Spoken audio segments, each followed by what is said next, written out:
প্রিয় দর্শক, আসসালামু আলাইকুম। দর্শক, আপনাদের প্রীতীয় শুভেচ্ছা জানিয়ে শুরু করছি আমাদের আজকের প্রতিবেদন। তো দর্শক, আজকে আমরা এক অসহায় মেয়ের গল্প তুলে ধরব, যার নাম হচ্ছে রিয়ামণি। রিয়ামণির বিয়ে শাদী হয়নি। রিয়ামণি এসেছে বিয়ে শাদীর জন্য, কারণ রিয়ামণির পরিবারের বাবা নেই, মা আছে। রিয়ামণি মাদ্রাসা পড়েছিল, তো বর্তমানে রিয়ামণি পড়াশোনা করে না, ঘরেই থাকে। তার একটা ছোট ভাই আছে। ভাইকে মাদ্রাসা দিয়েছে, কারণ দুজনের পড়াশোনা তার মা চালাতে খুবই হিমশিম খেতে হচ্ছে।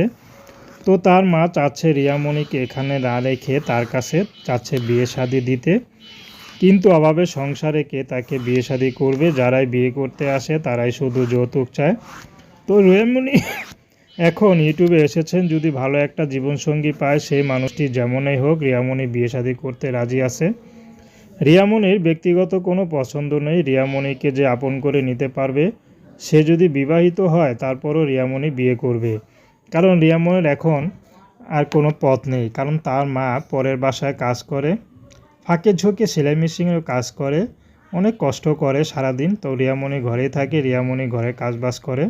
তো বর্তমানে রিয়ামণি চাচ্ছে ভালো একটা জীবনসঙ্গী। আর রিয়ামণির পোশাক যে পরা দেখছেন, এটা দিয়েছে যে বাসায় তার মা কাজ করে, তার মেয়ের জামা, পুরনো জামা, সেটাই দিয়েছে তাকে পরতে। তো প্রেম, ভালোবাসা, সাহায্য সহযোগিতা আপনাদের ব্যক্তিগত ব্যাপার।